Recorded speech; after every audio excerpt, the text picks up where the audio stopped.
This is ContraZoom, where we go back and forth about film. I'm your host, Rachel Ho. So after 10 exhausting but hopefully exhilarating days, the 47th Toronto International Film Festival has finally come to an end. After 2 years, TIFF has returned to some form of normalcy, and while it wasn't always smooth sailing, which we'll get to in a minute, personally, I had a really great time, and I saw some really great movies, and a few that were probably going to end up being in my top 10 this year. Once again this week, I am Sans Dakota, but luckily for everybody involved, I am not flying solo. This week, I am joined by a new guest to ContraZoom, Prabhjot Bains. Prabhjot and I met very randomly by chance at a Cha-Cha Real Smooth screening a few months ago, where we incidentally just ended up sitting next to each other. And then, as it would turn out, he was a new film critic writing for Exclaim, which I also write for. And yeah, very kind of oddly, we ended up meeting, and he was actually sitting next to my friend who was like poking me, being like, this guy also writes for Exclaim. And we've bumped into each other at a few different screenings since. We've bumped into each other at TIFF a couple times. Prabhjot's also a writer for Tilt magazine, and that's where the bulk of his TIFF 22 coverage is. So Prabhjot, thank you so much for joining us, or me rather. How are you doing? How was the festival? It's going great. It ended on a very sour note, but for the most part, it went pretty smooth sailing. And yeah, I mean, it was my first festival as a member of the press, just covering it, and it was kind of a dream come true. And I think I saw about 26 movies in 10 days, and I'm exhausted, and I really think I don't want to see another movie for like a good while, but the movie person in me is not going to allow that. I was thinking the same thing. I don't know how many movies I've seen, probably about in around the same as you. But I was thinking like, I really don't want to watch another movie. And then I realized like Monday or tomorrow, I've got what do I have? I have a screening to go to. Oh, no way. At least it's not at Scotia Theatre, because I will be very happy not to see Scotia Theatre for a little while. Yeah, those escalators, I'm tired. And the cinema is freezing. It's so cold in there. I've been complaining about this for a while, but it's so cold, and I get cold quite easily. So you said it's your first experience as press, and it's your first time applying as press as well. So you're like 1 for 1 with that. That's amazing. Yeah, I'm only doing the whole film critic thing for just a very short while, I think nearing in about 6-7 months. But I just applied off of whim, talked to the editors at Tilt, and got in, and I was surprised because a lot of the stuff on the application said you have to be in it for a while, but here I am and saw all the amazing movies. So and some bad ones. I think that's a good lesson for a lot of people. If anyone's listening and like thinking about trying to like dip a toe into the press side of things, I did the same thing as you last year. Like I just applied on a whim, and I was like, I'm not going to get in. Like, let's be real now. But yeah, they do, especially if I think we're lucky because we're based in like the Toronto GTA area, so they tend to be a bit more generous, I think, with that, which is good. In terms of your, just I guess like the actual experience of it, and like the logistics wise, how did you find TIFF? This like I said in the intro, this is the first year back after a couple years of doing online or a hybrid model of it. Well, just in terms of logistics and getting there, I mean it wasn't too tough, but I think we're going to touch on it later, but just the whole disorganization aspect of it, and just it's kind of a mess really at the beginning, and I myself, and I know a lot of people didn't even know if they were going to get into screenings, and they had like these huge schedules planned out, and now the first chunk of it is basically up in the air, and I even also noticed during the festival a lot of the people who were organizing it didn't really know like what theater or what place the movie was going to be screened, and also they didn't even know like the exact time, or even the times would switch. Like they would change the time sometimes, and I know one person I was talking about, and the movie was Living, that Ikiru remake starring yeah, Bill such a Bill good Nye. movie. I haven't seen it, but I know a lot of people who were going to one of the public screenings for it. They were sent out an email just less than 24 hours that they switched it by 2 hours. And so I know a lot of people couldn't even get into the screening and weren't able to cover it. So Yeah, I found that frustrating. That happened to me once, and it was for a press screening. It was for a movie called The Blackening, which I really wanted to watch. I thought it sounded really cool. And then I had set I put it in my Google Calendar to be like, I'm going to watch this. I think it was like a 9 a.m. press screening. And I was like, all right, I'm going to do this. And then very fortunately, the day before, I just happened to look up the movie on the TIFF website. And then I noticed the press screening was gone. It was just crossed out. And I was like, like they didn't even send an email out. I was like, what the hell's happening? And then I tried to get into the next public screening and it was sold out. And I was like, great. Like this sucks. Like, so I couldn't even watch that. Now, luckily it's not one that I was going to review, but it's one that I really wanted to watch. So it's a shame. And I heard, on one of the Glass Onion, public screenings, they oversold it to the public. And so a bunch of people showed up and didn't get in, and they had tickets. Like they had bought tickets and they couldn't get in because they were at capacity, which I think it's almost as if they think they're Air Canada now or something. And they're like, they like put people on standby or something, which I thought was unbelievable. Like to do that to press is one thing, but I was like, to do that to the general paying public, that's really, really not cool. yeah, well, because of Air Canada, we have a reputation to uphold. We have to make sure that we have a streamlined service of overselling and making sure we don't deliver. But also the whole online fiasco of just securing tickets. I mean, Yeah. that was just crazy to me. And the worst part of it was that the window to get the tickets for press opened on my birthday, and so I'm like, okay, I didn't know that. Like, yeah, I was like, okay, great birthday present. I'm gonna go on and I get to select all the movies, and it's a great way. Cosmically, the universe kind of helped me out here. But then every time I tried to take out a ticket, I was bumped back to the beginning, and I would go in, and each time different screenings were full, and some were magically opened again. And what I actually had to do was on my birthday, I had to go in person to the industry press box office and secure all the tickets that I wanted. And I was able to get, for the most part, all the movies I wanted. The only ones actually I missed out on were the Glass Onion. That was one that I really wanted to check out, but it's a Netflix movie. I can just check it out later in the year. And then that Nicolas Cage, Butcher's Crossing at Western. I love Westerns. And Nicolas Cage in it. But then I found out that Saban picked it up, and so that's kind of like giving me like, yeah, it was weird. And I was talking to a lot of people who saw it, and they noted that it's going to be a movie that's not going to run theatrically. It's going to go straight to VOD. So that kind of made me feel better about it.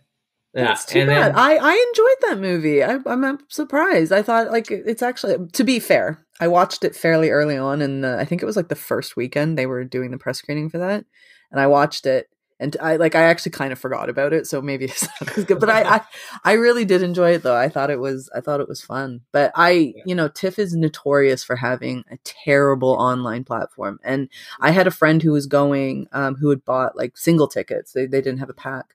But they even found it difficult on their end, navigating the portal. And again, like, I think that when you mess things up for press, that is one thing. Like, I don't know if it's better or worse, but to me, when you have the general public and they're paying, yeah, exactly, you should really make something work for them. But it's not like and there's rumors this year that there was a lot of turnover over at TIFF during the COVID times. Like, I don't know if they got poached by another film festival or what it was, but it seems that a lot of institutional knowledge kind of left, which is why things, especially on the press side, just didn't work out. Like, scheduling was really weird. The theaters they chose to do the press screenings at were off.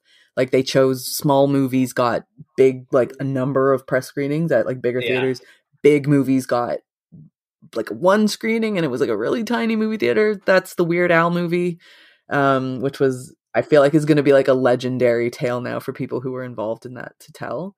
But yeah, that side of it really did suck. And I was lucky, to be honest. I was completely lucky. I didn't have any problems with the portal. Getting my thanks for rubbing it in.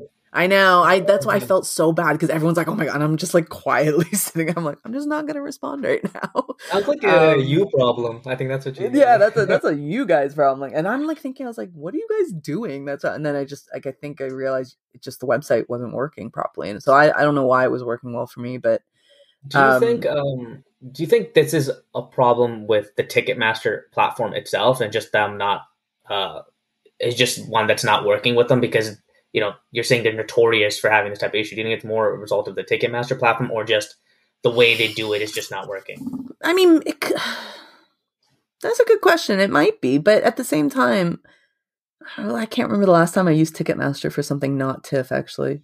Yeah. I'm trying to think what was the last thing that I attended. It's probably been a minute, but like I never really had a problem with Ticketmaster though as a website. Like you get stuck in a queue, sure, and like you sit there, but that's just kind of how it goes with concert tickets. But I never had a problem the problems that people were talking about with TIFF, saying like it just didn't work, like it would just revert you back or something like that.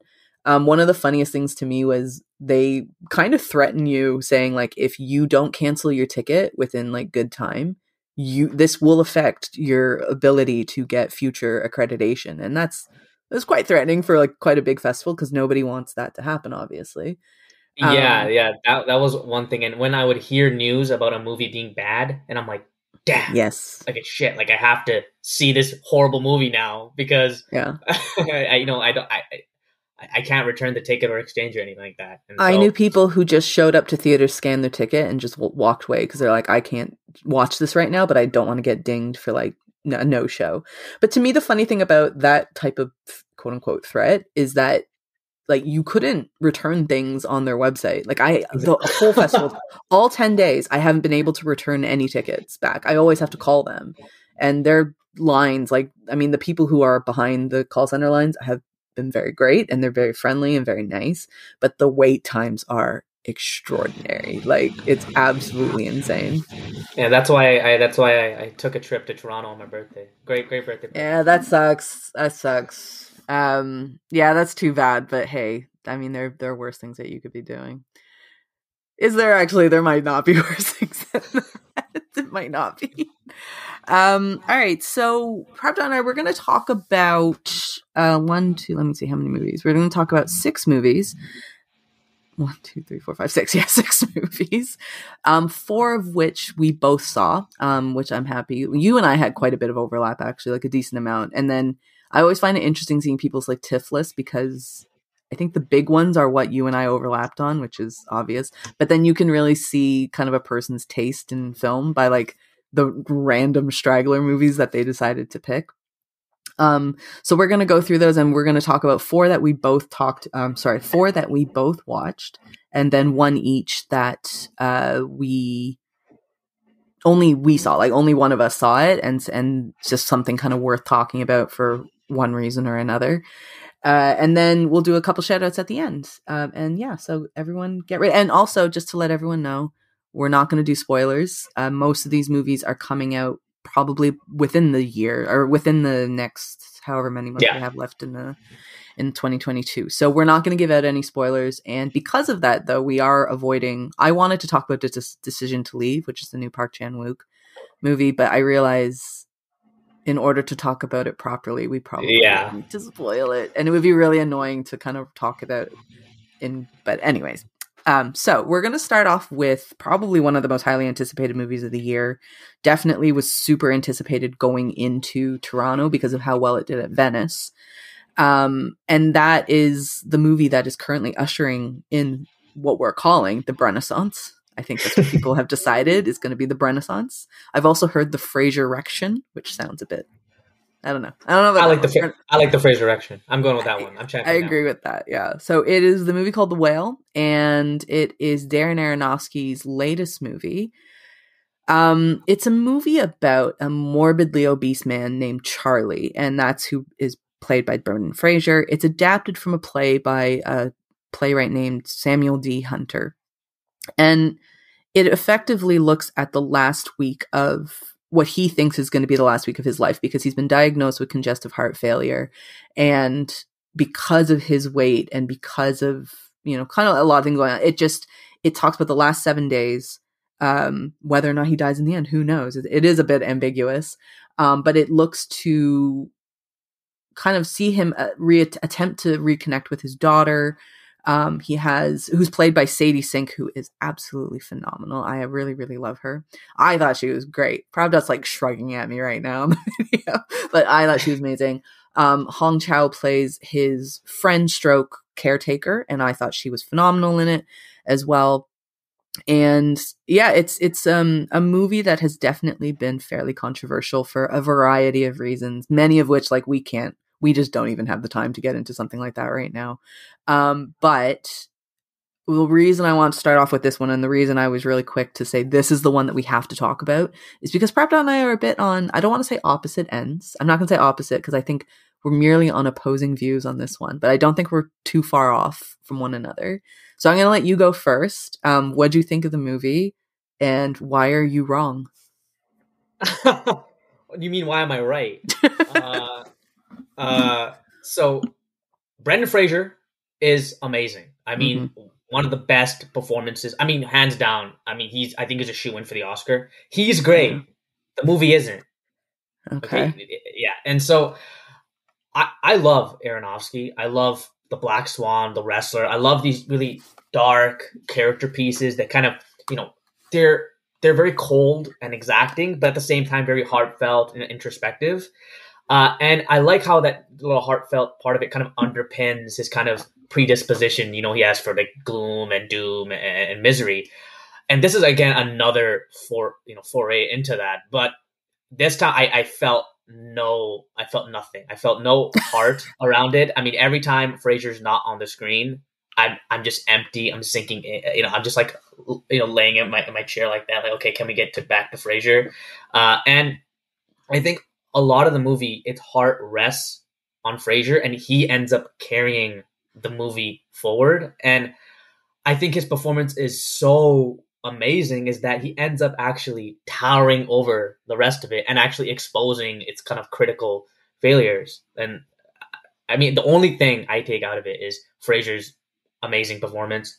And if this is the start of the Fraser-erection, it's okay if it started on a bad movie. I'm ready for it. Wow. Okay, so I agree with you. The best thing about the movie is Brendan Fraser, like hands down. That is absolutely the best thing about the movie. For me, I'm not actually a huge Aronofsky fan. I'm not a fan, but he's not a director where I go, oh, Aronofsky got a new one out, I gotta go watch that. Like I've never been like that. And then for no reason whatsoever, it's just his movies never really have clicked with me like that. But one thing I'll say with him is he's a very stylistic director. I think he stylizes the movie quite a bit. And The Whale, I thought, was an opposite of that. The Whale, because it is a stage play, right? It's a stage play. So it's very simple in its production design. It takes place pretty much all within an apartment, like within the common area of the apartment as well. And those movies for some people don't work. I love stage adaptations of film adaptations of stage plays. I love those. I think that like they're really interesting to see from a technical perspective.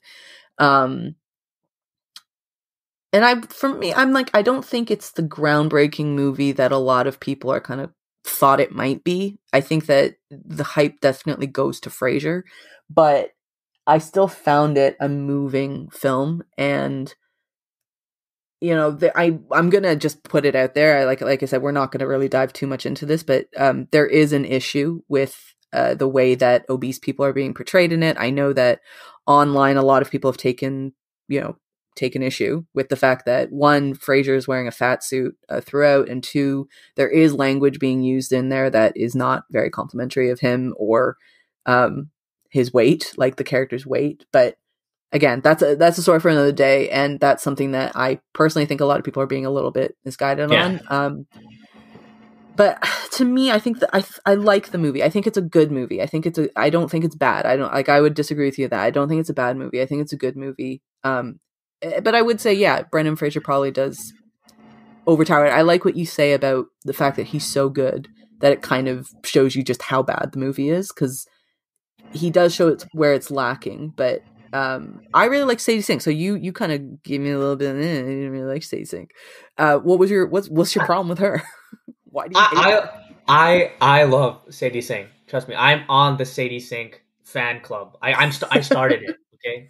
But I really wish that she just didn't do Max 2.0 from Stranger Things. I just kept thinking she just kept doing the whole Max shtick again, like being Oh, that, okay. yeah, kind of just being the little mean kid who has a soft side to her, but it's obscured by all this kind of like tough, stoic type of look. And I just, you know, she was okay. She was fine, right? But next to Frasier, and especially next to Hong Chow, I mean, it was kind of too much. Like it was just kind of a disparity for me, and I think she is also part of one of the big issues out of the movie. It's so one note. The movie is just hammering the same thing That's a over good and point. Yeah. over and over and over again. All their scenes play out the same exact way, with Frasier kind of being the individual who kind of tries to appeal to her nicer side, her kind of the lighter shades of her life. And I mean, after like 20-30 scenes of just seeing the same thing over and over again, I'm just like, can we tap into something more meaningful? And because of this whole one noteness and kind of how strident, kind of like, very unsubtle the movie is. I mean, it attempts to be, with kind of the allegories to like Moby Dick and all that. I felt the whole one noteness really just made it feel like an experience that's not authentic, sincere, and especially for a movie that's all about trying to tap into honesty. I mean, Fraser's character always goes about, wants to write honestly, be your most authentic self, and he tries to come to some sort of self-acceptance about who he is, about his size, and just coming to terms with that. I think the movie itself isn't honest. Like, it's just very manipulative because of the whole one noteness, and it doesn't reach that level of authenticity, sincereness, kind of heartfelt edge. That it doesn't reach that for me at all. And it's one of the biggest disappointments for me for TIFF, because this is one I was too bad. really looking forward to. That I think that really sucks, because I think when you're looking forward to something and it doesn't pan out, that really sucks. I will also say, though, this is the first thing I've ever seen Sadie Sink in. I don't watch Stranger Things, so that probably helped a lot for me. That to me, she was a brand new actress, and I'm like, who is this girl? She's really good, and so I really liked her. Okay, so the next movie that we're going to talk about is one that I basically kind of pushed this on you, because I was like scrolling through your Tilt magazine, like your coverage for this, and I was just kind of seeing where you were at with some of these movies. I didn't read the review because I wanted to wait, but I read the headline, and I'm pretty confident, and you said this to me, I think you're the only person who liked My Policeman. Everybody that came out of that screening was just like, what the hell was that? I felt nothing. Kind of what you're saying about The Whale, where they're just like, I felt nothing. But you liked it. So yeah, talk to us about My Policeman. So before I kind of get in the movie, that My Policeman it's a love triangle, but it's kind of through the lens of like a budding gay romance. And so it stars Harry Styles as a police officer. It's kind of clean cut looking, picturesque ideal of a man in the 50s in London, and he starts a relationship with a school teacher played amazingly by Emma Corrin. And the two of them always have this third voice, this third best friend, who's a museum curator, and the museum curator, played by David Dawson, starts to engage in kind of a sexual affair with Harry Styles, and it kind of blossoms into this hidden, clandestine type of desire, and full of revelations, and looking at kind of hiding the relationship because it takes place in the 50s.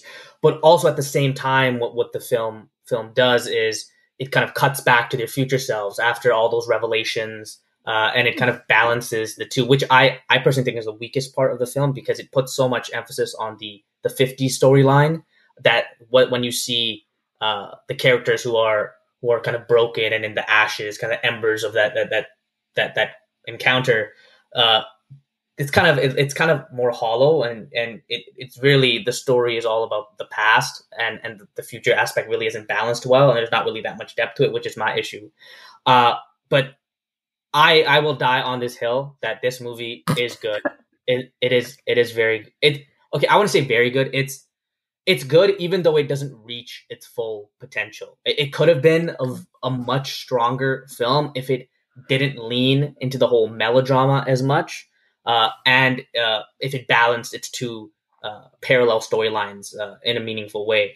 But the strongest aspect of the film are its visuals. I thought this was a very well shot film, and just the color grading, and just kind of this visual dichotomy it creates between the present and the past, and just how beautifully framed it is, and especially the sex scenes are really shot with kind of this tender, warm lens that I really liked. And a lot of people are hating on the film's kind of depiction of the gay relationships and how it's kind of this outdated way of looking at it. But the way I approached it instead was like, it's kind of this expose of the multitude, the sheer magnitude of how many gay stories are lost to time, right? And I was really, really moved by that aspect. And then going on the performances, David Dawson, Emma Crin are amazing. Harry Styles is good. He's good. He's not gonna win an Oscar. He's not revelatory, but he doesn't need to be. I think he works well in the role, and clearly when he's on screen, there is kind of this gap between David Dawson and Emma Crin between him, but he's not distractingly bad. Like, he's not terrible either. And I've seen so many reviews just scathing him, just saying it's time for his citizen's arrest on his acting career. That was one headline I read, and I was like, what? Come on, give the guy a break. He's been in like 2 movies, And I think part of what kind of motivated is this whole "Don't Worry, Darling" kind of wave. I think a lot of people want to jump on the hate Harry Styles train. He's like a singer. Why does he need to act? And I guess 2 tepidly received movies not going to do great for his acting career. How it start, but I think he works fine in the film, and he's not distracting. And so I think as the story moves along, I was very moved by it. More I can say for The Whale, to be honest, but but it's not like a masterpiece or anything. But I was moved by it, and I think it's a slightly above average romance film. I do feel a little bit for Harry Styles because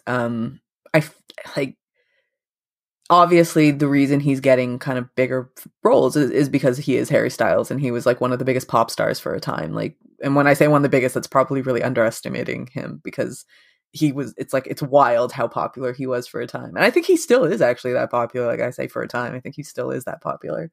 And I mean, like most young actors, they get to start off in like shitty movies, and it's all right, but he kind of got thrown into like a really big spotlight quite early on with Dunkirk. And I actually remember saying to somebody, I was like, Harry Styles, he's fine. I really liked him in Dunkirk. And someone was like, he literally says like 5 things in Dunkirk, and he eats a sandwich. I'm like, fair enough. Like, that maybe wasn't, He did eat that sandwich pretty well, though, I would say. He did. I was very convinced that he was hungry. I was convinced by him. I was really convinced by him. Okay, well, I'm really excited to watch My Policeman, just out of kind of a bit of a curiosity in that, how is he, or how the story is, because of people's reactions were just so absurd about it. Yeah, I don't think they were warranted. But one fun thing, I was actually at the press screening in the morning, and the press conference followed it, and Harry Styles and the whole cast were actually out there. And one point I'll give to Harry Styles is that actually he did give a good answer as to why he wanted to be in the movie. He didn't say it's a movie. It's a movie because it looks like a movie. The whole popcorn big screen movie. He actually went into talking about how he didn't really see it as a gay coming out of story, but how he wanted to just focus on the romance of it, and how it's and fix it on the pain of wasted potential, and then how do you reconcile with that. And he was giving pretty good answers, and I think he really wanted to be part of this movie, and like you said, he was thrust onto it, and I think he did an okay job with it. That's good. I mean, hopefully, I don't know why I say hopefully. I'm not like in like big supporter of Harry Styles, but like I do feel for him a little bit, because I think that you're right. A lot of the negativity surrounding him at the moment has a lot to do with "Don't Worry, Darling," and that I don't know if is necessarily his fault or whatever. So, but we'll see how that movie goes. Okay, cool. So going from a movie that I had genuinely no interest in, which is my Policeman. Maybe I'm a little more interested now, but it just wasn't something that really appealed to me. We're going to move to a movie that I kind of heard about it and I thought, this is completely up my street, even though I knew very little about it. And as it would turn out, it indeed was completely up my street. And that is The Menu. It's directed by Mark Malloyd, I'm going to say. That's probably not how to pronounce his surname. And it has Ralph Fiennes, Anya Taylor-Joy, Nicholas Hoult, Hong Chow again, I love her in this movie too. I prefer her in this than I did in The Whale. She's so good. So The Menu is a very dark comedy, a very nasty comedy. And it's about a group of diners who have a reservation for a restaurant that's located out on some remote island. And it's like a really exclusive restaurant. It's by some Michelin star chef. And it dives into this kind of weird food culture that we find ourselves in these days, where everything is super, super pretentious. And it's not even just like food Instagrammers and all that. They touch on that a little bit, but they also just talk about like just the high pretension of what fine dining has become, basically.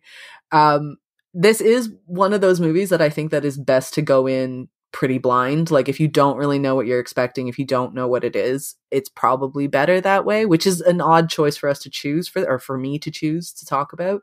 But the reason I just want to talk about it is because, like, one, I enjoyed it a lot. I thought it was really great. And the performances are all across the board really, really amazing. They are so, so good. Like, Ralph Fiennes, I love him, and I think he should do more kind of this darkish comedy, because he's really, really good at it. And Anya Taylor-Joy, she's a joy to watch on screen. She really is. And everybody in the movie I thought served just incredibly served really, really well.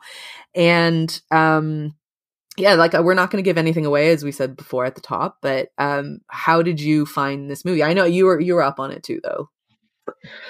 Definitely one of the highlights of the festival for me. Really, really, just one of the best satires, of just this whole fine dining world, and how it just perfectly taps into the kind of the milieu of like the condescension and the pretension that kind of fuels it.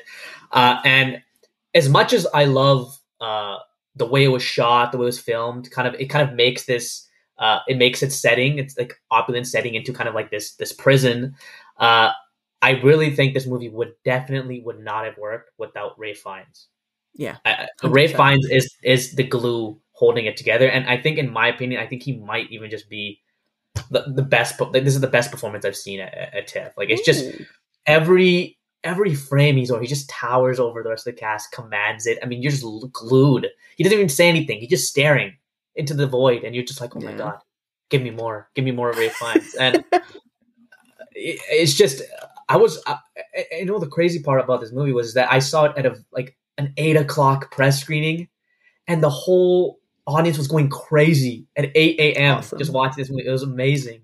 It felt like I was like in this time warp. Like, nothing matters. Just glue onto the screen to see what happens to this like depraved group of, this idle rich that go wrong. And you know what? I thought John Leguizamo was actually pretty good in it. I mean, he hasn't. Like, John Leguizamo is really great in it, and obviously because of his career, the way it's gone. I mean, we don't really get to say that often, but I'm happy when we do. And yeah, he worked very well in it, and I actually love the running gags between his character and kind of this movie that he starred in. And I think the rest of the cast, Nicholas Hoult was amazing in it. Really he was so like delectably depraved in it. I just loved everything he was doing, and it begs the question: why isn't he in more stuff? I don't know why Nicholas Hoult isn't in more movies. Yeah, I agree, and I don't know what it is about him. What was his big claim to fame? I feel like it was some kind of young teen thing. It's like that zombie movie, Warm Bodies. Oh, was it? He looks really young. I will say that he has quite a baby face on him, which I don't know how that's going to work as he gets older, but. He, to me, I think might be, like, in terms of the character, he's the worst character. Like, just not bad, like a bad performance. Like he's the worst person in that room, like for a variety of reasons. But to John Leguizamo, what you're saying, one of my favorite lines in that movie was like such a throwaway little joke was when one of the other diner recognizes him. It was like, "Hey man, like what do you got coming up next?" And he goes, and he's like, "Oh, thank you so much for asking." He's like, "I've moved on to the hosting phase of my career." I'm like, that's so funny. Like, the hosting phase of my career. I thought that was such a funny, like, and it was such like a little tiny line, and it's just like kind of, but it was so funny to me. This is a great crowd movie. It's a great movie to see in a theater with a bunch of people because for sure there's just little notes on it that come up, and they're hilarious. And it's not even lines necessarily. Like there's like some again, I don't want to spoil it, but like there's like little bits that just show up on screen, and and they're really really funny. And I mean, the ending too is amazing. Like, and the thing that's I find interesting is like there is a bit of heart to it as well. Like, it's not just completely insanely dark and cold and steely. Like, there is heart. Like, back to what we were saying with The Whale and Aronofsky. It's like there is heart to this to the menu, even if like so briefly, really really briefly, because this movie is not about the good side of things or the good side of people or society. It's like it is taking a big satirical shot at how ridiculous we've all become about our food choices and dining and experiences and all that kind of nonsense. So, but it's phenomenal. I can't say enough things about the menu, and I can't wait for people to go out and watch that one because I think it'll be a really fun one. Do you think Ralph Fiennes would get any award consideration for it? Like, do you think this is going to be one of those things like where it's a comedy, but maybe it makes its way in? I think if anybody in the film gets award recognition, it would be Ralph Fiennes. But I just think just the way it's this like takedown of the rich and everything, and just the way it's branded as a comedy first and not like the serious Oscar baity type of drama. I the most I see it getting in is like probably the Golden Globes or some small film critics awards, but I don't see it making any much of a big splash at the Oscars, which is too bad because this is one of those movies that I think should get more recognition because I mean, well, it hasn't even come out yet, so but whenever it's coming out, if you're into like kind of darker comedies, I think this is definitely one to check out. Okay, moving on to another movie that so you talked about you had a great crowd for The Menu. I did too. I went to a public screening. I had a very, very good crowd for it. Everyone was super, super into it. And then this next movie that we're going to talk about, which is The Banshees of Inisherin. Inisherin? Inisherin. I wrote it wrong in my notes. Maybe that's why we dock 1 point from the movie. Yeah. I had a great crowd for that too. I went to I saw it at the Royal Alex, and I had an amazing crowd for that. Everyone was just really, really into it, and it's funny how that can kind of help a movie out quite a bit. This is one of those movies that if you liked In Bruges, if you're into Irish film, if you're into Colin Farrell, like or Martin McDonagh, this is one that was on everybody's radar, and everyone got super hyped when they found out they were doing another movie together. It's not just Colin Farrell. It also has Brendan Gleeson in it, and they kind of reunite as a little In Bruges reunion in this one, which is lovely.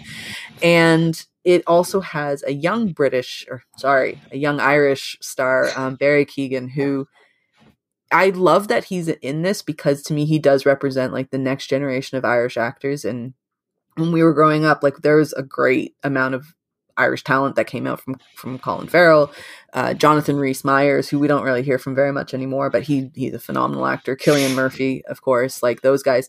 And so it's kind of neat that we're seeing another generation, like Saoirse Ronan's, obviously she's amazing.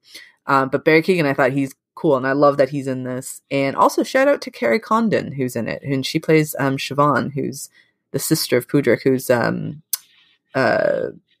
Colin Farrell's character. And she was also in Better Call Saul, which is how I knew her first. She plays Mike Ehrmantraut's daughter-in-law.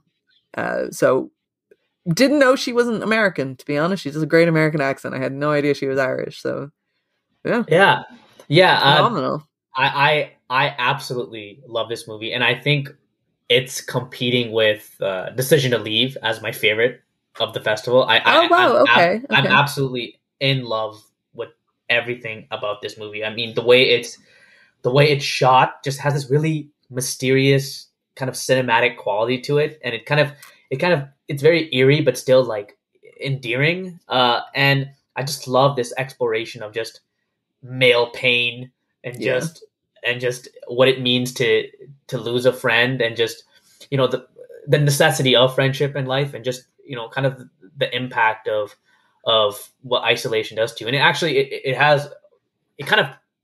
had a very personal touch on me, just because actually one of my best friends just last month, he actually moved away for school. And so it's like I'm kind of going through with what Colin Farrell's character experience, where like you lose this kind of connection. Like the person's still there, but you just, that kind of camaraderie that you have with that person is it's put on hold, and for a while. And so I was really found myself in his shoes, and kind of just being just like sulking, and just looking at like why why did this have to happen to me? Why? Yeah, it's just one of those complete cinematic experiences for me, where on every cylinder it's firing, just from the performances. I mean, Brendan Gleeson he's amazing in everything he does, and I absolutely loved Carrie Condon. I think she was actually one of the highlights of the film.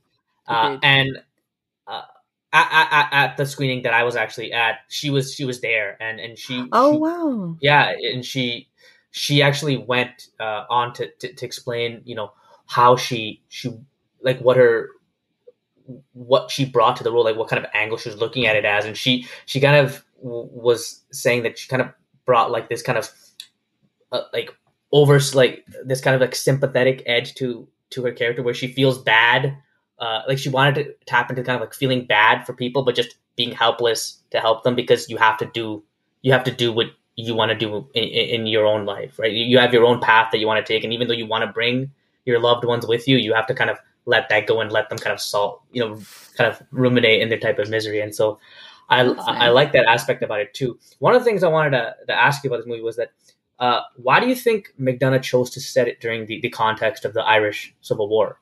Like, why do you think he decided? That's a good question. I mean, it's set in the 1920s, in a remote island off of the mainland republic of the Isle of Ireland, if you will. Like, it's set on an island off of the island, called Inisherin. I'm really struggling to say that this morning. Inisherin. And so it's set on this remote island, and which makes it kind of even more lonely, as you said, because it strikes that like these two men, all of a sudden one of them just says, I don't want to be your friend anymore, which is, I don't think, was what happened with you and your friend. I think one friend just said, I'm gonna go off and like get an education somewhere else. Yeah. So but this was like two men, one guy just being like, I just don't want to be friends anymore, and the other guy's like, well, why not? And Colin Farrell does it brilliantly. He's so good in this. But why would you set it during the 20s? Yeah, that's a good question. I think it's an interesting time period. I love the idea that it was a much more simpler time back then, because you didn't have, especially there, like they didn't have television. None of them have TVs, right? Like none of them have phones, let alone TVs, right? So, and I think by making it set during a time of bit of discontent as well, maybe those are the moments that you're supposed to be more introspective, like kind of what was going on in the world the last couple of years, right? Like I think everybody became a little bit more introspective about their relationships, whether it's friendships, romantic relationships, family relationships, because that's all you kind of have in those times. And I feel like maybe that's why when you set it back into a time period where things are relatively simple, because there's not much distraction, all you have are your friends and your family, and then put on that there are, there's a war going on, there's a civil war happening at the same time. It just makes you, well, it's supposed to make you value your friendships more. But in this case, it made one guy go, yeah, I don't want to be your friend anymore. Because but it's kind of the same thing. It makes you reevaluate your life, and like, who do you want to spend your time with? Who do you want to, have in your inner circle, or whatever you want to call it?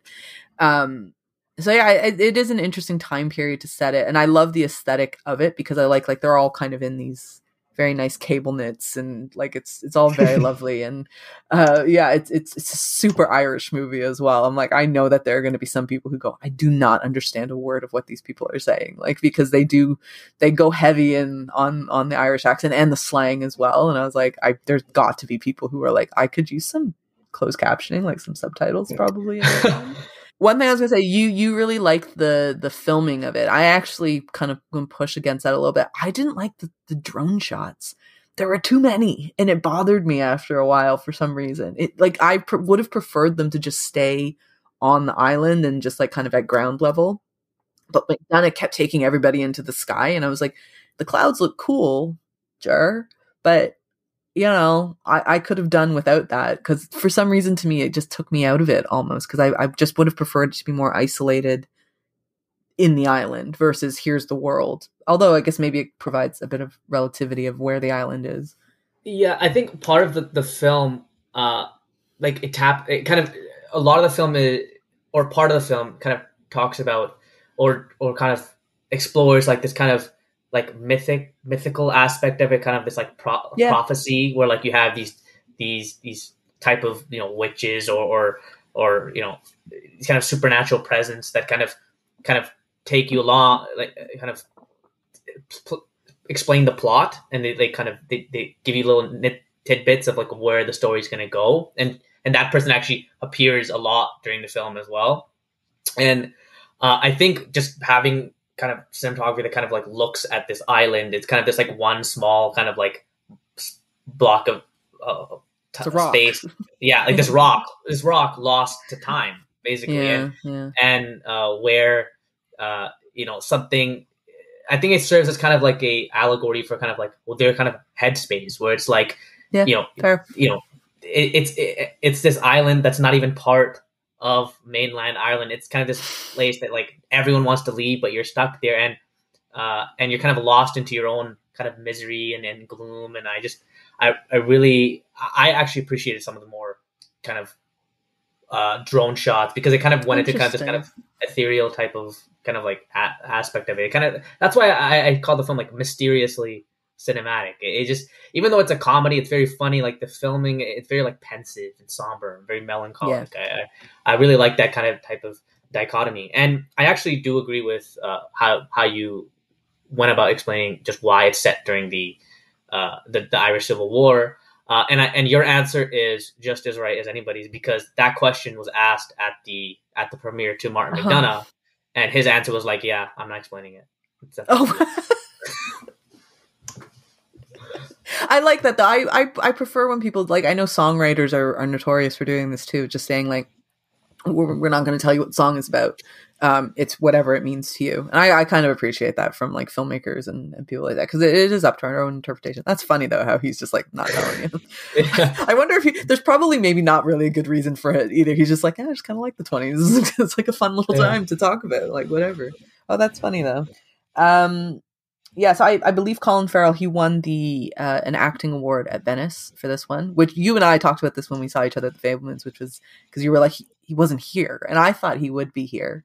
I was very disappointed. I'm pretty sure he would have been, though, had he not won the award. Because it's like, I already said this to you, but apparently, what's her name? Kate Blanchett. Mm-hmm. She was meant to be at TIFF this year for a film, I think documentary now, but because she won the acting award in Venice for Tar, she ended up not being able to make it. So there's a good chance that was what happened with Colin Farrell. But he deserves it. This was a great performance. Like, I was so on board with him. And Colin Farrell's one of those actors that he started out doing kind of more actiony stuff. Yeah. You know, that was his thing at the beginning, like SWAT and Phone Booth and that. And I love him in those. Like, Alexander was not great, but he's so funny. Like, that's the thing, is he is such a funny dude. And you can see that in his interviews, but also just he has such good comedic timing for scripted stuff. I love that he does it. And I love that when he does do comedies, he's doing like Irish comedies, because there is a different sensibility that they have that I love that it comes out for him in an Irish movie versus in a Hollywood movie where maybe it wouldn't land as well. But yeah, and also, as much as I love the Renaissance, this is Colin Farrell's year. I mean, with this and After Yang, I mean, I just love Yes. I just love how he's doing these kind of oddball, kind of independent projects. He's kind of shedding that kind of blockbuster type of He's done with that, I persona that think. he had. Yeah, and I he's one of my favorite working actors today, and it just makes me even more upset that I didn't see him at the premiere. I would have liked for him to explain, what his mindset was, what he brought to the role, because it really is like a full-fledged kind of rounded performance where he taps into the comedy so well, and like you said, his timing is impeccable. But then he also nails the more somber, melancholy aspects, and I saw myself in him. It just one of the best like experiences for me at TIFF. I really, really love. I'm so glad that works for you. That's awesome. I love it. I think it's definitely going to be one of the bigger movies for the year. I think I was going to say for awards, I don't know, because sometimes they're not as generous with these types of movies. But he's phenomenal in it.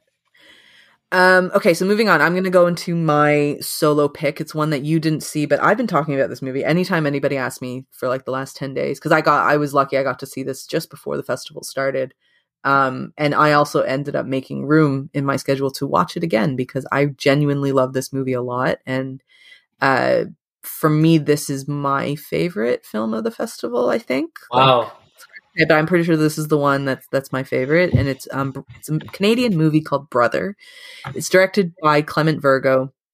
It's the first feature film he's done in ages. He's been working in TV mostly, but he's got a phenomenal filmography too. For people who aren't too familiar with Clement Virgo's work, go and check it. Especially his first movie is called Rude, and it's a great double feature to this movie. Rude's a little bit hard to get a copy of, though, to be honest. Like I wanted to watch it ahead of time, but like it's a tough movie to get a hold of. So the film is set in Scarborough, Ontario, and in the early 90s. And it's about a Jamaican family who immigrated to Canada. And it's a single mom with her two sons, Francis and Michael.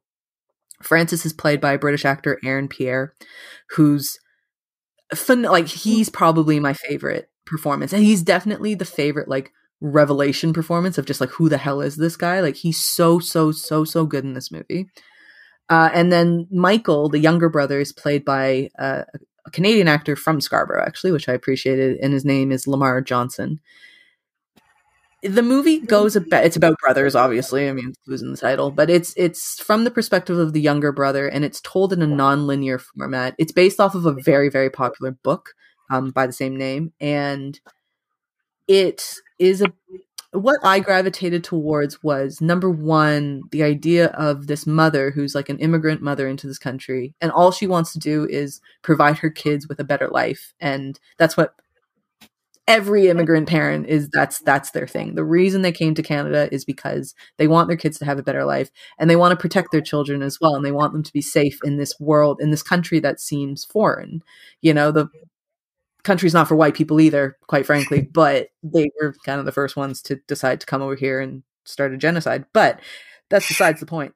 The point is, when Indian families, Chinese families, Black families, when they come to this country, they are the ones who kind of stick out a little bit in certain areas, not everywhere, but there's some places that it's more Chinese people than other people, let's be honest.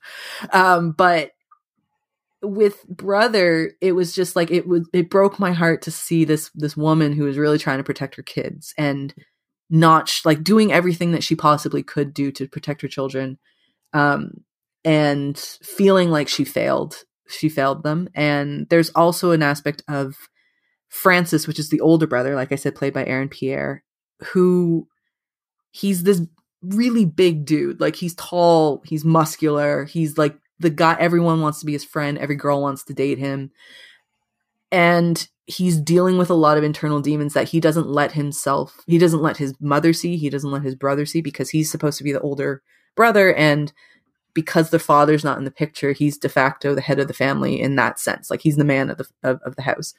And it's there's like an unfolding tragedy that kind of happens throughout the film.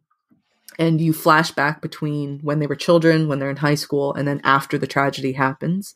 And the film just kind of plays out to show you what happened and things like that. So it was just a movie that really worked for me. It was very, the word that I came out with the most after watching it was very overwhelming. It was just something that like hit a chord with me or struck a chord with me rather. And yeah, I watched it twice. I'll watch it again whenever it comes out in theaters. Wow. I really enjoyed it. I really loved it. And it will most likely be on my top 10 at the end of the year.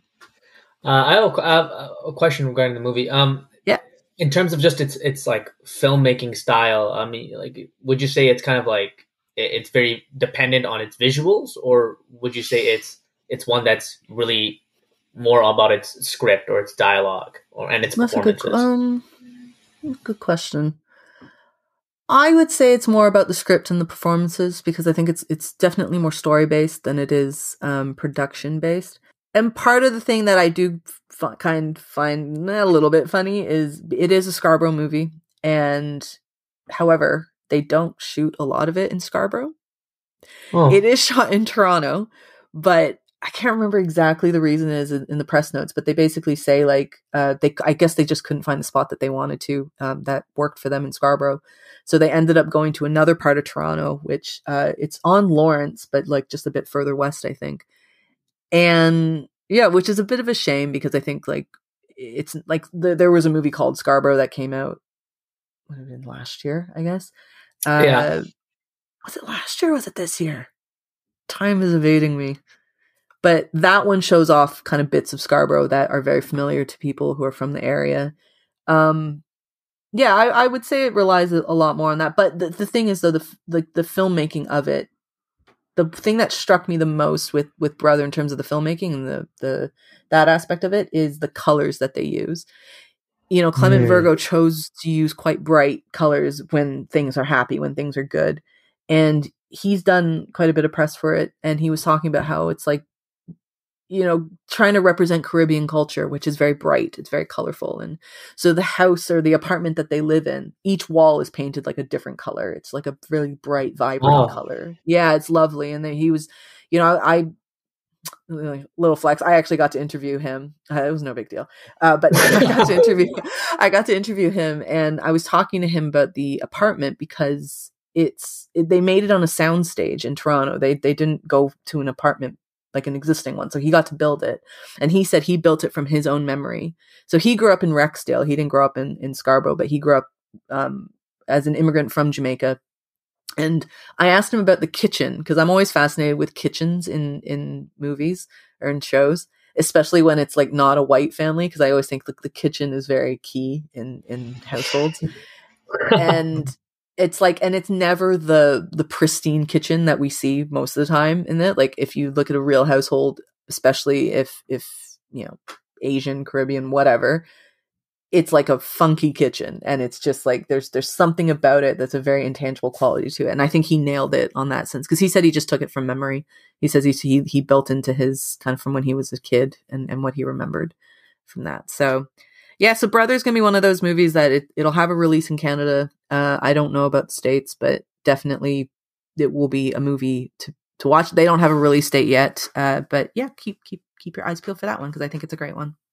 Yeah, and now you just made me feel bad that I missed it. So thanks for that. I watched it twice in the festival, and you didn't even watch it once. No, it's like, hey, there's so many movies to watch. I missed a few that I feel bad about missing, but what are you gonna do? All right, so we're going to move on to our last movie, which is, again, I talked about how at the very, very top, the first time you and I met was randomly being sat next to each other at Cha Cha Real Smooth. This time around, I went into the Fabelmans screening and just happened to be sitting next to you. And we didn't even buy the tickets on the same day. We didn't coordinate with each other whatsoever. So I thought that was really funny. But this is, of course, Steven Spielberg's new movie. It is his first movie where he talks about his own life. He talks about his childhood, his upbringing, and it's an interesting thing that like it's the first time he's ever really told something this personal. Usually his films have a bit of distance between him. He's always dealing in daddy issues, as obviously I think most people know in his movies, but this is the first time where it feels autobiographical in many ways. I'm sure it's not completely. I'm sure there's a lot of fiction and exaggeration involved. But let's see. The cast of this is incredible. We've got Paul Dano and Michelle Williams, who are playing his parents, or Mr. and Mrs. Fabelman, his version of parents. And introducing a Canadian actor, Gabriel Labelle, who played Sammy, which would have been young Stevie Spielberg. And fun fact that I just saw on Twitter last night was there is a movie that came out in TIFF called I Like Movies, and it's by a film critic, Chandler Levac, who writes for the Globe and Mail. And this is her debut film. And she was saying she just remembered when she watched Fabelmans that Gabriel Labelle auditioned for her movie, for the lead part in her movie. Yeah, which is incredible. So Fabelmans is set in the 60s. It's about, it's Spielberg's life. Like, I don't know how else to say it. It's literally Spielberg's upbringing in his childhood and how he fell in love with directing and how he kind of came about becoming a filmmaker and just this natural talent that he has for it, which is very obvious. I sat with you during this, so I know exactly how you felt about each scene, and like we both loved it. We both really enjoyed it, and again, great audience for that one too. That one was a solid audience.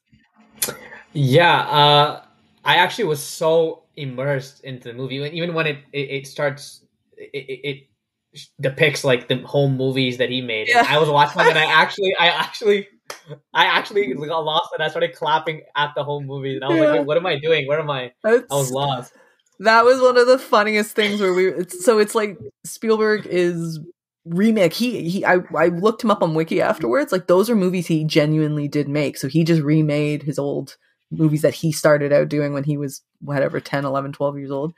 And they show one like in full, and he's like displaying it to his voice. And then just to like my right, I just hear like this clap, like this really quiet clapping, and then stopping, realizing, oh, this is not the movie. Like, this Prabhjot's just enjoying it. He's just like, go with Spielberg. I was so lost in it, and I mean, it's Spielberg. You know what to expect. It's just it's shot so well. The composition, the way the camera kind of cascades in and out throughout his life. You get lost in it. And then on top of it, the performances. I mean, all of them worked. From the small cameos, from Judd Hirsch. I mean, Hirsch is amazing. And then just and even the main roles. I mean, Paul Dano. I think Paul Dano was my favorite performance in the film. Same. I think I loved this kind of like tenderness he brought, but also kind of sternness. Like he really kind of traversed kind of this range of emotions, and I really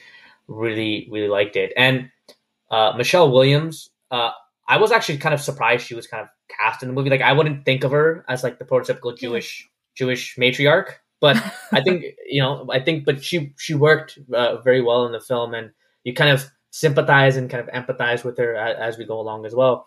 But one of my trepidations actually going into the Fabelmans that I'm noticing this kind of trend of autobiographical films. Like, you had Roma, Alfonso Cuarón, then you had Kenneth Branagh with Belfast, which I call Roma Light, and then you have the Fabelmans with Spielberg, and then even later this year you're going to have Armageddon Time by James Gray. And it's just, I'm kind of getting like, I don't know if it's overindulgent or kind of masturbatory, where like these filmmakers kind of just want to, explore their lives. But I really think the pandemic kind of brought this on. I think these guys realized that, I might not have my chance to get my story out there, so I might as well just get it out there the best I can. So, but I think Fabelmans is one that I think it's not overindulgent, kind of saying, like, look at me, I'm the best. I think it really is, first and foremost, a great just story in itself, a great Spielbergian type of whimsical, nice type of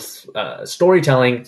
But at the same time, it has kind of this endearing kind of personal edge to it. And it comes across not only in the story itself, the dialogue, visuals, but visually as well. And that final closing kind of joke, just like this, was this cherry on top. Completely agree with you. I completely agree with you. I think the pandemic, on the point you're making about like a bunch of filmmakers coming out with more autobiographical stuff. So I believe Spielberg's been toying around with this for a while, like making this for a while, but it wasn't until the pandemic where it really like they really started to actually work on a script for it. So I know that he's been thinking about doing it, but it's tough. I mean, I can't imagine trying to show off your childhood, like warts and all. Especially, you know, for them, there's a divorce in the family and there's this, like, it's tough. So like, I understand why, you know, anybody would be a bit hesitant to want to put that to screen. I also think it's a bit of an age thing where it's like these directors that we grew up watching and that kind of, I don't want to say past their prime. I don't want to put it that way, but it's just like past the time where, you know, Spielberg at one point was making so many movies, right? Like he's just churning them out, and now he doesn't do as many. And it's not like an energy thing. I think it's just, what more does he have to prove? Like all the movies that he wanted to make, I think he's made them. And so I think now they're getting to a point where they're just older. And so, and I would even say, like, I'm not saying Martin Scorsese is an actual gangster in real life, but like The Irishman to me is such it's a man at nearing like the back nine of his life, and he's looking back now, and was it all worth it, kind of thing. And I feel like we're just getting to that point where these filmmakers who are around the same age are all feeling the same thing. They're all kind of feeling that jolt of wanting to look back. And so I'm all here for it. Like I want to see more, and I want to see more of these types of movies, because the thing that I loved about the Fabelmans the most, I think, is, well, there are two things I really loved about it. Number one was the nostalgia of it. It reminds me of a movie that I would have watched when I was a kid, because I don't think they make movies like that. And the reason for that is probably because Spielberg directed about half of the movies that I ever saw as a child. So it's very in keeping with just that type of family style movie that we grew up watching, which I don't really think exists anymore, which is too bad. Like I feel like family movies aren't quite what they used to be, which is a shame. But so I love that. And then the other bit that I love is because Spielberg is one of those directors that he means a lot to a lot of people, myself included. Like just some of the greatest moments of your childhood in terms of film watching come from him. And so it's interesting to get a bit of a peek behind the curtain of the man that is responsible for so many, like your love for Jurassic Park, your love for E.T., you're afraid of sharks. Like it was because of this guy. And so it's really cool to see a bit of him in his own work finally, where you get to see what made him. And one thing I was really glad about, and I wasn't sure, I don't know why I ever thought that he would do this, because he's Steven Spielberg and he's way above doing this, but I was like, I really hope they don't do like some random references. Like when there's a scene where they're at the beach for Ditch Day, and I was like, if a shark comes like flying through, oh my god, you know, oh wow, this would be such a great idea for a movie. Like that would have pained me a little bit. That would have been terrible. It would have been terrible. But again, Steven Spielberg doesn't do that, because he's Steven Spielberg, quite frankly. He's one of the greatest directors of all time, of the medium, and certainly of an era where filmmaking in America was really, really taking off. So he was right at the forefront of that. So yeah, I love Fabelmans. I'm with you on that one. I think it's amazing. And I think, you know, as much as, you know, we were kind of mad and taken aback by like he has never gone to TIFF, I think it's the perfect film for the culmination of his kind of filmmaking career, kind of finally premiering at TIFF. I think it was kind of perfect note to finally get the Spielberg film. One of the only things I was confused about in the film was this like bully subplot, and I didn't really I was confused. I didn't understand like the dynamic between the two bullies, and then especially near the end. And I don't know if he was being intentionally cheesy or campy with that. I was just, that's how I took it. Yeah, there was just this one, just really small, like 15-minute part or 10-minute part. Yeah. I was just confused. Like I didn't understand the dynamic there and what was going on, and especially how that kind of subplot kind of concludes at the end. I don't know what to think of that dynamic at the end. But other than that, I think it's pretty perfect cinematic experience. I feel like maybe he hadn't let go of his West Side Story bag at that point. He hadn't quite let that go yet, because it was a very West Side Story moment of just like, you know, the lines that he said. I'm just like, dude, what is happening here? You're right. They looked like extras from West Side Story. Yeah, they really did. They looked like I expected them to break out and be like, I know they're just gonna like start snapping. Going. Yeah. I agree. Like that was a very random thing, but yeah, I'm willing to overlook it and willing to forgive Mr. Spielberg for that, because I think TIFF should be fairly honored that they got that movie of all of the movies that he's ever taken to a film festival. Like, I think, or just released in general. Like, I think that they should be pretty honored that he chose them to do this one. All right, so those are the main movies we're going to watch. Now, apart from Glass Onion, which I didn't watch that either. I wanted to, but then my schedule got all turned upside down and couldn't end up fitting it in. We pretty much hit on most of the big movies of TIFF 22, and I think there's some good ones in there, some shaky ones, but like generally speaking, I think that they're all like I had a pretty good TIFF experience in terms of what we watched. There were some duds along the way, but not too many. I didn't hate any movie that I saw. I'll say that.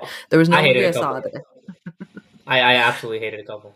Yeah, I think, I don't know, maybe I just chose really well. I chose the ones that I thought that I would like, and so yeah, I went with that. But let's give a few minutes here of just shouting out some other movies that we haven't been able to go in depth about, but ones that we really like. So Prabhjot, why don't you start us off? Just a couple movies you want to give a shout out to, and your least favorite of the festival. Yeah, so I'll start out with like one that I want to make sure that people watch this movie whenever it comes out, because it blew me away. There was no buzz for it at all. I mean, it made a splash at Cannes, and other than that, nobody was talking about it. Everyone I talked about, did you see this movie? And no one saw it. And it's Charlotte Wells' Aftersun, and this movie blew me away. I saw it on my first day at a press screening at Scotiabank. So I mean, I was freezing while watching it, but it's just the way Wells kind of taps into the act of remembrance and just memory, and how she does it basically all through images and through her imagery and just her approach to sound and image. It's amazing. And how, one small thing I wanted to touch on the movie is just that how she chooses deliberately to kind of fixate on shadows and reflections and just objects. And I think just through that type of a visual approach and kind of sonic approach to the film, she kind of visually evokes, the kind of refractional, kind of murky, obscured lens with which we remember our loved ones. And it was a deeply affecting film about just kind of struggling to just remember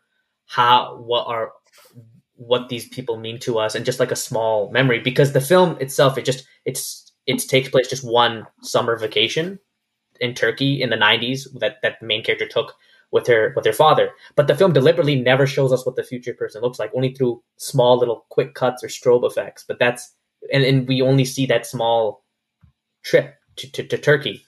And it's just, I just like a rush of emotion, just like literally like a swell just got me, and it really touched me. And besides just the filmmaking aspect, Paul Mescal, I want him to be my movie dad. He's the best movie. He is amazing. And he deliberately has like a baby face in the film, because like the father and daughter get mistaken for siblings a lot during the movie, but he just the perfect portrayal of just a flawed father. I loved it. I want him to be my dad. I want him to be my movie dad. But yeah, nice. So that's one of the movies that I really wanted to champion. And then just a tiny shout out to Triangle of Sadness. I loved that movie. That was the first movie I saw. Electric press screening, one of the funniest, most scathing type of takedowns of like the idle rich. Perfect double viewing with that and the menu. Perfect. It'll make your day with Triangle of Sadness and the menu. And fun fact, I actually was watching Triangle of Sadness, and during our screening, the Queen Elizabeth II passed away. Yeah. And so the perfect movie to watch, this takedown of the rich and the privileged, and then the Queen passes away during the screening. It was perfect. I couldn't ask for anything better. Yeah. And actually, before I ask you that, I heard a lot about Aftersun. I've heard it's really, really great. And that movie, and I feel like every year TIFF, there's a couple movies, or at least one movie, that kind of emerges as the one that everyone's like, hey, did you watch this one? Like, and a lot of people go, shit, I missed it. But they try to find a way to fit it into the end of their schedule. And I think that the two this year were Aftersun and How to Blow Up a Pipeline. Those were the two that seemed to catch so much word of mouth throughout the 10 days. And unfortunately, I wasn't able to fit either in, but I do really want to watch both of them. I've heard wonderful, wonderful things about Aftersun, so I can't wait. And Triangle of Sadness as well. That was something that was a movie Dakota was really interested in watching. And I just, through entirely my own fault, I had to skip the press screening for that. It was my own stupidity. But was there any movie, if you had to choose one, that was a bit of a dud for you? Just one. Okay, I was struggling between the one I'm going to choose and the last movie I saw at the festival, which was Sam Mendes' Empire of Light. Horrible film, but it's not as bad. It's not as bad as Prisoner's Daughter by Catherine Hardwicke. Yeah. Oh my God. I cannot believe that I deliberately chose this movie. I could have watched so many other movies, and I went to this press screening. And I was watching a movie. I couldn't even call it. It's just the most cliched derivative take on, like, familiar strife and just, kind of this reconciliation between a estranged daughter and father. And so what the story is about is Brian Cox plays a convict, and he gets compassionate release because he gets pancreatic cancer. And he wants to, basically, the conditions are he has to live with his daughter, who he's estranged with, in house arrest. And what should have been, this kind of like cathartic type of exploration, reconciliation between a father and a daughter, and then even the grandson, is the most derivative thing I've seen in my life. It's so predictable. It's obvious. And I swear to God, I just wanted to sleep during it. I just wanted to like catch a quick nap before my other boatload of screenings the other day. And I mean, when you talk about Chekhov's gun, I mean, this is a Chekhov rocket launcher. Everything that's set up in the beginning is just, it comes back in such an obvious way. And the movie spends such a long time setting up all these things, and then they pay off in exactly the way you expect it to, and even in an underwhelming way. It's just, I don't know what I expected by signing up to see a Catherine Hardwicke movie. I think to expect a cinematic comeback from her is like trying to stop a plane that's left the airport. Like, it's just, I'm done. I'm not signing up again.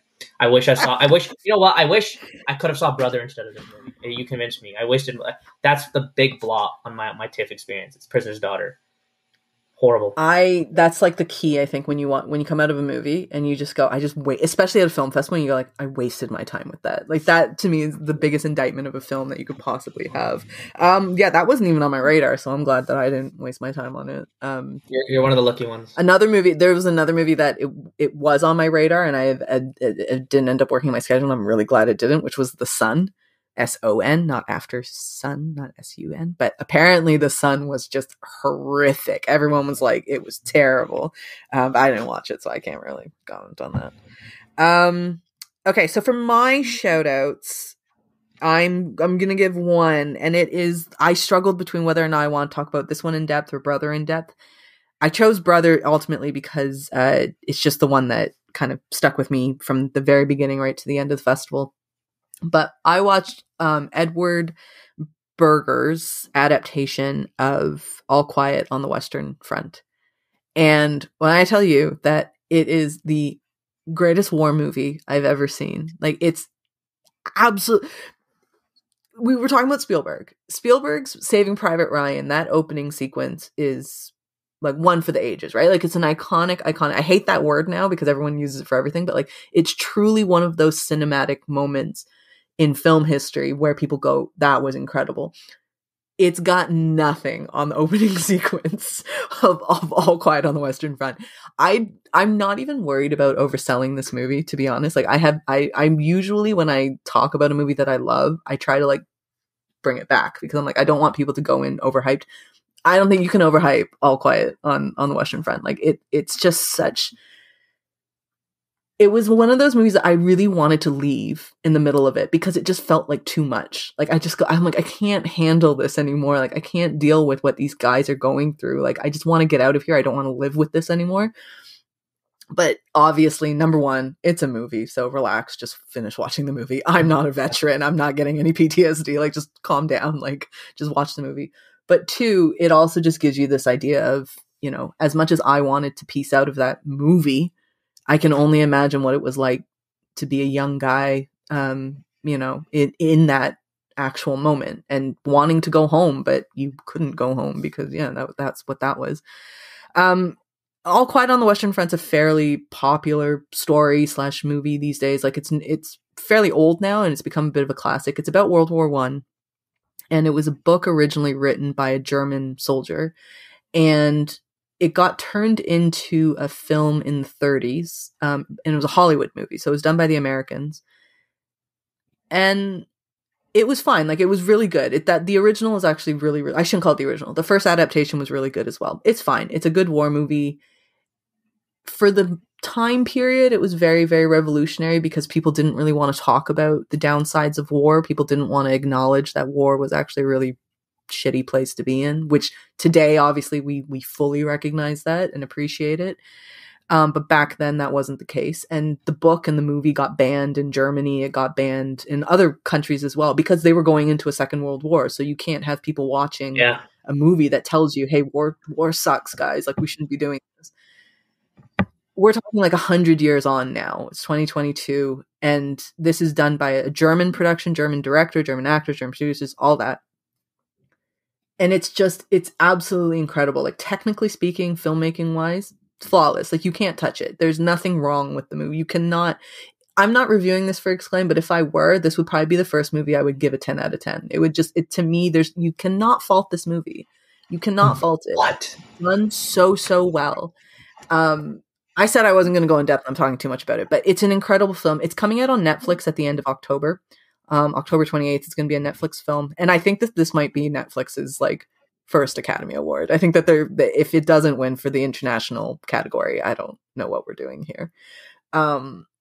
But I would implore that if it is all possible for people, if it's showing near you at a theater, because they are going to do a theatrical run, not a wide, I don't know how wide it's going to be, but go watch it in a theater if you can, because unless you have an incredible sound system in your house and a huge ass screen, you will benefit greatly from a cinema watching it, because it's just such an incredible movie, and I want everybody to watch it, because it's a tough movie to watch. So I will say, like, it's one of those, I don't know if I want to watch it again, because it was a really, really difficult movie to get through. Everything about it is just extraordinary. So the whole time you're explaining that movie, my mouth was just open the whole time, and now I don't know how over exaggerating you are. I'm inclined to believe you're not, but I'm really regretting not seeing this, because nobody loves a good war movie than me. I mean, I like all my Policemen, but I also like my war movies. It's a great war movie. It's just like, I've always thought the pinnacle was Saving Private Ryan, to be honest. But like that scene, the storming Normandy scene is, and it's still amazing. Don't get me wrong. But I remember watching the opening sequence for this movie, and then they do a really good cut, and then it goes to the title, and it says All Quiet on the Western Front. I'm not joking. When there were people in the audience, it was a mix of all those going like, oh my God, like, it's like a gasp. Like, we all just kind of gasped when it went to the title card. And then there were some people who were just like randomly clapping, because they were like, that was extraordinary, but I feel really uncomfortable at the same time. It was like, I wasn't ready for that. I was not ready for the way the movie was going to open. And and it's funny because I'm familiar with All Quiet on the Way. Like, I'm familiar with the story. I haven't read the book, and I want to now, actually, but I am familiar with the story. It's just, it's a definitive adaptation of that book. Absolutely definitive. And if you're into war movies, go watch it, because it's incredible. Absolutely incredible. Wow. You missed out. You watched Prisoner's Daughter. You should have been watching All Quiet. Yeah, I should have saw all. But to be honest, the experience of Prisoner's Daughter is probably just as harrowing as the trenches. Very different reasons. Yeah, probably. My dad, and I am going to be quick with this one, is Causeway. I know you liked it. I really didn't care for it. I thought it was so bland, so dull. It was just one of those movies that after we finished watching, it's the Jennifer Lawrence movie with Brian Tyree Henry. They're both great in it. I just found it to be like really boring. And afterwards, I just thought, what was the point of that movie? Like, I don't really understand what we just watched here and what the point of it was. Throughout the film, I kept thinking, something's going to happen. something is going to happen at this point. But then I realized we've been sitting here for a while and I think the movie's about to end. And then sure enough, it did end. And it just felt like, I wouldn't say it was a waste of time. I just didn't see the point of it. And I also think that when you are setting a film in a city as dynamic and interesting as New Orleans. Very true. All they did was say it's hot. That's all I really got from Causeway. You're very New right. Orleans is hot. They didn't take advantage. I'm like, why set it in New Orleans then? Yeah, and it was very. Didn't have to. The color palette was very like dark. And bland. Yeah, and it felt like it was like New York. Like they were just in a different place. What's the point? Like, what's the point? Like, what are we doing here? I watched what's that stupid movie called? Where the Crawdads Sing, and that's like swampy Florida. God. It's not a great movie, but I'll tell you, the cinematography for that movie is phenomenal. And it really took you into the swamp and kind of understood the beauty of it, but also like the grittiness of it. Yeah. Yeah, New Orleans, it was hot. They were sweaty and hot in Causeway. And that's the end of New Orleans. And one thing I just add on that movie is just, she's a war veteran, but she still looks like a supermodel. Like she looks like gorgeous Jennifer Lawrence. And I'm just like, if that's what war does for you, sign me up. I want to look that glowing. And also I will note that I didn't love the movie. I thought it was fine. Like it was kind of like fun throwaway, like look at life after war. But I have to say, it's Jennifer Lawrence movie, but she gets outacted by Brian Tyree Henry in her own movie. I agree with that. I love Brian Tyree Henry. Everything I've seen him in, he's phenomenal. Every little thing I've seen him in. He even has like the tiniest role in The Joker, and he's so good in that. Like this little brief moment in Joker, but he's so good in it. So I don't know. Causeway for me just wasn't. I don't know. I didn't have very high expectations going into it, which kind of makes it even worse. Is that I didn't really expect anything from it, and I really didn't get anything from it. So that's I didn't hate it though. I'll say I didn't hate it.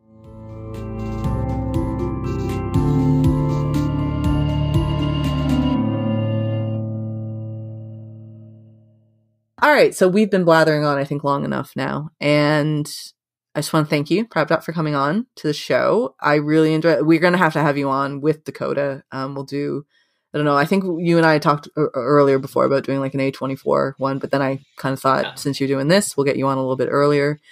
I really enjoyed TIFF this year. I saw some great movies, despite what I just said about Causeway. I did see some really nice movies, and I loved a lot of them. So another great TIFF experience in the bag. And thank you so much for coming on, Prabhjot. I want to thank you. I mean, I love just having an avenue just to talk about movies and just film. And even though we disagree wholeheartedly on The Whale, it was still great to talk about it. And just thanks for the experience. It was just I love being here. Thank you. And we'll have you on again. And I know you're kind of in the space that I was in last year, and there was someone I met at through that shelf. His name's Victor Stiff. I met him through there, and he was kind of like a year before me kind of thing. And so I kind of feel like it's nice to see and help in any way that I can of like trying to figure this out, because it is such an odd little world, this film critic business. It's such an odd ecosystem of things that I'm still trying to work my way through. So it's really cool watching you though, kind of like get a lot of cool gigs and getting TIFF and doing all these things. So I think it's amazing. And I look forward to what you're going to do later on as well. But let's do some shout outs for you. So you're on Exclaim, obviously you've done that, but you got Tilt magazine as well. And we'll link those down in the show notes, or Dakota will. But where can people find more from you, more your work, those things? So I'm primarily on Instagram and Twitter, even though I got recently onto the Twitter game fairly recently. I mean, literally. But that's where people can find me and just post just my takes on films and just my links to my articles about film. And so I'm on Exclaim and Tilt, but I'm hoping to branch out and write, meet more people and just kind of write for other publications as well, and just kind of build up my kind of film world and talk to a lot of people who also hate The Whale. Yeah. You're going to find a lot of people who fall into that. Let's be honest now. All right. So you can find me as always at _RachelKH on Twitter, and my website is rachelkh.com. And I have all of the TIFF coverage there. That's on Exclaim, POV, and I did a few things with that shelf as well. So yeah, you can check that out there. If you are at TIFF and you watch something that you really loved and we decided not to talk about it, let us know. You can send an email over to contrazoompod@gmail.com. You can also follow the show on Instagram, Twitter, and Facebook at contrazoompod. Thank you to Eric and Kevin Smale. I messed this up last time, but I don't want to do a re-record for this. Eric and Kevin Smale, I think, for the theme music. I apologize for screwing up your surname, but I do really love the theme music for this podcast. And to Stephanie Pryor for the logo design. If you like to listen to podcasts on YouTube, we post all of the episodes there as well. Thank you so much for checking us out. And again, Prabhjot, thank you for joining us.